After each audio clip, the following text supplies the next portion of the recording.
Hi everyone, just want to make a quick video for Module 6. In this video I want to begin by talking about the exam. So we have a midterm exam coming up. It's open on the 9th, it's due by the 15th, by the end of the day on the 15th.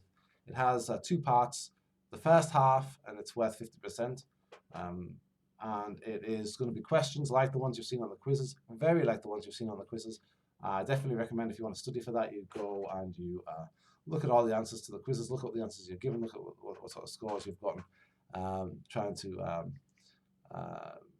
be ready for answering those same questions again.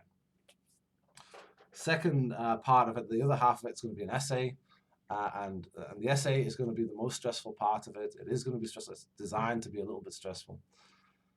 Some of the things here's like a rubric. Right? So what I'm looking for, ideally, like top marks, A pluses, 100%, is this. You're answering the question. You're making some sort of an argument. And in order to make your argument, you're bringing in stuff from the readings. And the stuff that you're bringing in from the readings, although you haven't got any notes with you, although you haven't got your book with you, it's pretty, you've got a good command of what's in there. So you're able to say, Mearsheimer says this, Morgenthau says this, and to be fairly accurate with that in support of your argument. And of course, I don't just mean Mearsheimer and Morgenthau, I mean everybody that you've read.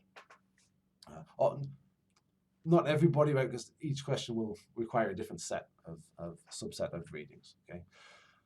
On that basis, I recommend that you get down at least a couple of modules worth, that you understand that the concepts, the important concepts in the book, they can all be important depending on the question, but understand the concepts that you've read and have them somewhat to hand in your mind, so that when you come to write them, you have access to them from your mind.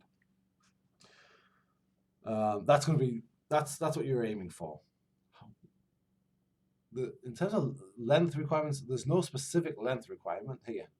What I'm looking for you to do is to write as much as you can. I highly recommend that you get through as many questions as you can, get through the questions that you can, the first half, and the second half, that's the essay, you write the whole time until your time is up, and then you just keep writing. Get as much in there as you can. What I'm looking for is, what have you taken from the book? What have you taken from the reading? What do you have inside your brain that's come from the book? And can you use that, right? This is also important, right? I'm not just asking, can you use that to answer a question?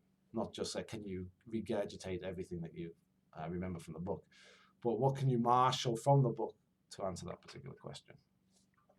That's number one. So not everybody's going to be there. Like, I know that. But that's the A+. When you're getting down through the A, down to sort of a B, up a B, maybe a B+, here's where we're at this point. You've got some good details that I can clearly see from the book, right? Concepts from the book, things that we've learned in this class, that you've learned in this class from the reading. And I can see that it's there. You haven't got a great command over it, by which I mean that you're not able to say, oh, Morgenthau says this, Carr says this, Hobbes says this. But you know that it's in there, and you're saying things in a level of detail that makes it very easy for me to see, okay, that's coming from the book. That's a B plus A minus sort of a range there. If you've got quite a bit of that in there. Of course, the range is about how much of this stuff do you have in there. So how much of it have you been able to marshal to use your question, even if you don't have a great command over it? Now we're looking at the bottom of an A, the top of a B. So A minus, B plus is what I mean. When we go down towards sort of the C level, C level is, look, you've got some good arguments here, right? You've clearly put some effort into it. You've answered the question, and you've answered the question quite a good way. I see but in your answer, I see very little or no, well, very little, I won't say no, at a sort of a C plus level. But I see some scraps that seem to have fallen out of the book into your work. or I'm sort of giving you the benefit that I'm saying, I don't know, that's a little bit general maybe, but it does sort of match with what car is saying there. So maybe they are taking it from car. All right, there we're looking at a C+. Below that, D and E, like where we're failing is, hey, here's some generalities here. Here's some, I don't want to say the word that's coming to my mind, but here's some sort of general knowledge kind of answers that probably, if I hadn't have done any reading, I could still have probably written. And yeah, it's somewhat, at the top of that, at the D level, yeah, it probably answers the question in kind of a satisfactory way. There's one or two details that make it like sort of satisfactory. And then towards the lower end of that, towards the E, is like, I don't know, this is very general. It doesn't seem to really be answering any of the question, or much of the question. It answers maybe the question in a trivial way, but not in a deeply thought out way. I don't know what you've got from the reading. Okay, so that's what I'm looking for. Feel free to email me with any questions about that, but the answers that I give will be along those lines. I'm not going to tell you what the questions will be. I will tell you that the questions will, again, try and cover one or two modules each, and there'll be a selection, so you only have to choose one. I won't tell you the length. The length is as long as you can make it in the time that you've got, while still having a good level of detail. And so, yeah, that's it. Right. I want to move on now to this question we've got here. We've got capitalists aim to externalize costs. This is the module 6 question. That is not pay the full bill for handling toxic waste, renewing raw materials, and building infrastructure. As almost every other chapter has, the author makes a lot of assessments, generalizations, and assumptions, with providing no real examples. Can we get some examples? What I want to say, I want to answer this question in sort of a little bit of a, I want to attack the premise a little bit of the question, not attack it, but deal with the premise, I should say. What we've been doing up to now, and what we will do, I think we're just about finished. We might have a little bit more in 8. But up to now, to this half of the semester, we've really been looking at theory and theory building in international relations. And international relations literature, it has a few different functions, but one of the functions is to build theory, to build some sort of a picture of how the world works. Now, when I say build a picture, you might remember back to Morgenthau. Morgenthau talks about realism having the photograph and a painting, and the difference between the photograph and the painting. And he says realists want the painting to be as close to the photograph as possible. We can't apply that here to Wallerstein, right? Because Wallerstein's not a realist, and he probably doesn't think that we can get the picture, the painting, too close to the picture. Even some realists don't want the painting to be too close to the picture. Somebody like Ken Waltz, he's a great example because he's an extreme example. So let me talk a little bit in specifics about what I mean. Ken Waltz wants to simplify the world. Right? He wants to paint a picture that's a simplification, and it's a picture that we will all be able to understand. Imagine the detail in a photograph of think of a chemical works or something, with all those pipes going all over the place, and cooling towers, and different colored pipes for different things, steam and liquids, and gases and liquids. Think of all those. I'm from the part of England that's it's one of the most densely chemical producing, was at least when I was young. It's one of the densest production of chemicals in Europe. And so that's what I've got in my mind. Imagine taking a picture of that and showing it to somebody and saying, here, this is how the factory works. This is how the plant works. That's a lot of detail, right? And looking at it, just looking at all the pipes and sort of the directions that they're going and the colors that they have and the different valves on the different pipes, it's going to take you, if you're somebody fairly new to it, it's not much of an explanation, is it? It's just there you go, have a look at it. That's the world, right? And that's not what theorists want to do. Right? Theorists want to draw you a picture. They want to draw you a schematic. Ken Waltz wants to draw you the simplest schematic possible. That's basic enough and simple enough that we don't have to worry about a lot of those pipes and a lot of those valves and the colors. We just have to. There's only one or two that we can use, and then once we've got those on there, that gives us control over the system, over the plant, but with very little detail, right? Without having to learn very much of the specifics, right? And so Ken Waltz is an extreme example. He's certainly for realists he is, right? But to some extent, that's what all theorists want to do. They don't want to give you a photograph. They want to paint a picture that helps you, or to maybe draw a schematic. That's maybe a better way of thinking about it, especially if we're thinking about chemical plants. Draw a schematic doesn't look like the actual thing itself. They're not just giving you a picture, but it helps you to understand how that works. Okay, so I want to sort of clarify that yes, we've been dealing with theory, and this is what theory does. Now that we've done that, now that I've done that, what I'd like to move on to now is to sort of address the question a little bit more closely, the specifics of this question, because it's a good one, and it helps us to sort of delve into Wallerstein a little bit and what he's asking us to do and think about. So first of all, we've got capitalists aim to externalize costs. Remember this. Now, when we're building a theory, when we're drawing our schematic, one of the things that we want to look at is, is it internally consistent, right? If we're drawing pipes, are they all connected to each other, right? We don't want to be drawing a bit of a pipe over here and a bit of a pipe over there, and a bit of a valve there, sort of disembodied valve. That might be sort of something that maybe somebody would do if they were like an impressionist or something, right? And they wanted to sort of say something about the soul of the plant. But a lot of theorists don't want to talk about the soul of they're not doing it for artistic reasons, right? They're doing it for explanatory reasons. And so they should all fit together. And so that's our first test of this, right? Is it logically consistent with what Wallerstein's saying? Right? He's saying that they aim to externalize costs. Well, he would say that, wouldn't he? Right? That's where we want to get to. But the reason for that, that's the reason we want to find. And we find that reason right in his theory. That's where we should find it.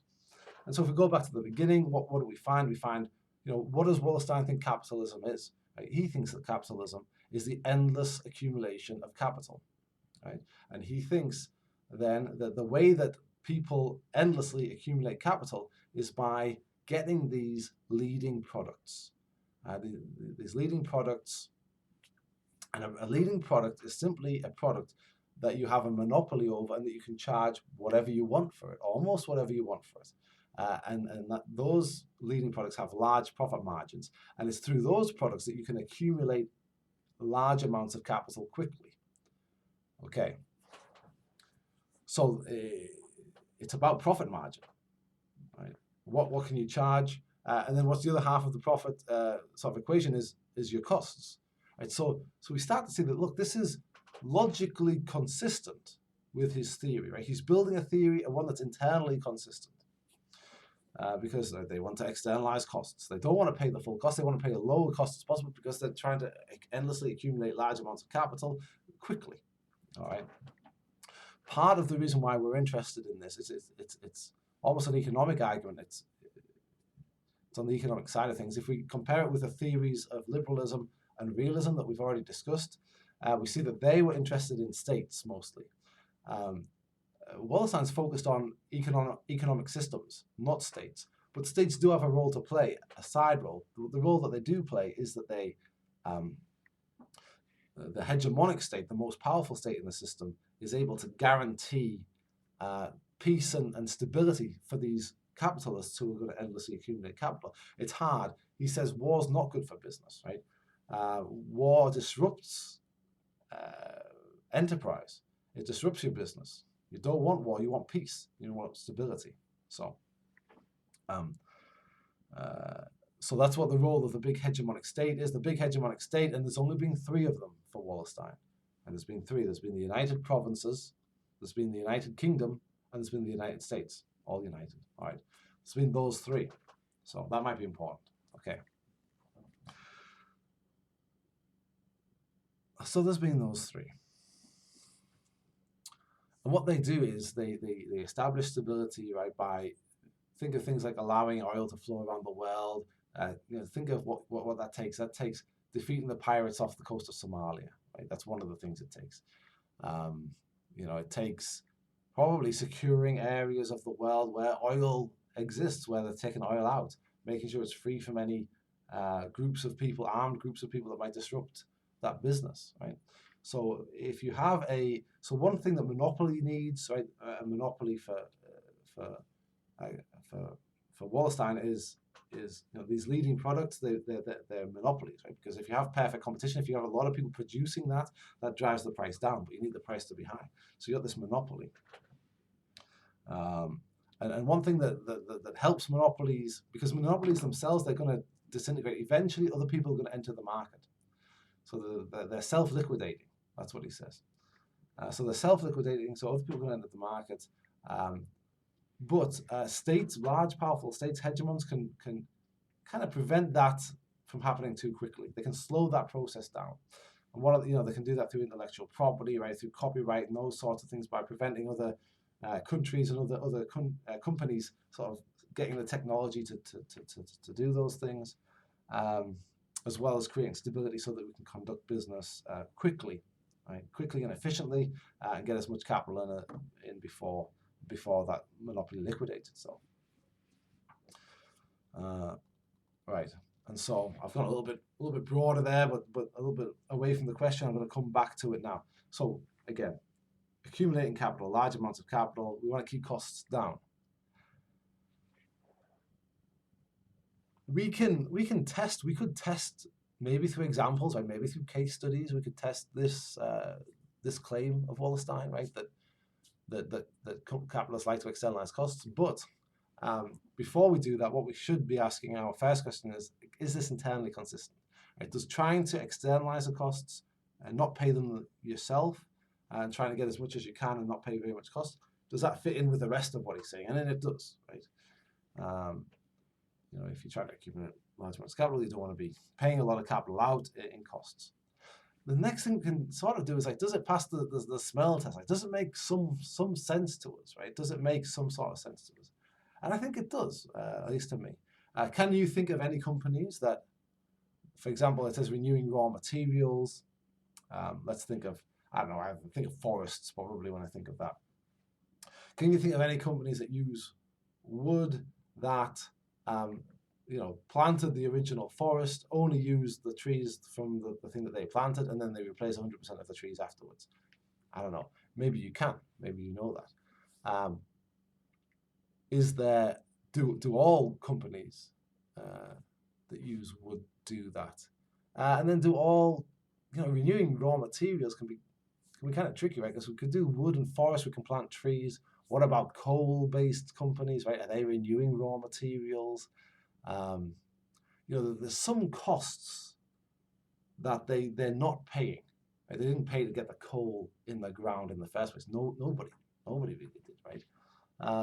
And again, right, they don't pay the full bill for handling toxic waste. And we shouldn't expect them to want to, right? That's not what they're supposed to be doing. So that's what I mean by the smell test. Like, it makes sense that the capitalists would try not to pay all the costs, that they would try and pay as little cost as possible. That seems like a good capitalist should do that. And we can also probably think of examples. I've tried to give you, not a specific example there, but I've tried to give you kind of an idea. I don't know, I'm from an industrial place, and so I'm always thinking in terms of coal mining and chemical making and shipbuilding. What about large number of people required to build ships, right? To get them in, right? Did capitalists pay for, this is the railway line that's going to get all my workers to work. This is the one I'm going to pay for this one. This is going to get it from the northeast of England down to London. This is the ship. And of course they pay some of those costs, right? They pay taxes. Absolutely, they pay taxes, and that goes towards maybe building that railway line. But they don't foot the whole bill themselves, and that's another thing that maybe powerful states can do, right? Is they can help as well as sort of protect the monopoly. They can also help minimize the costs that the capitalist has to pay. So there's my attempt at some examples, kind of off the top of my head. I'm sure if we dug in further, we would find that capitalists are not paying all the costs associated with the business that they're running. But even if we did, what that would show was that Wallerstein's theory is faulty, right? It has flaws in it,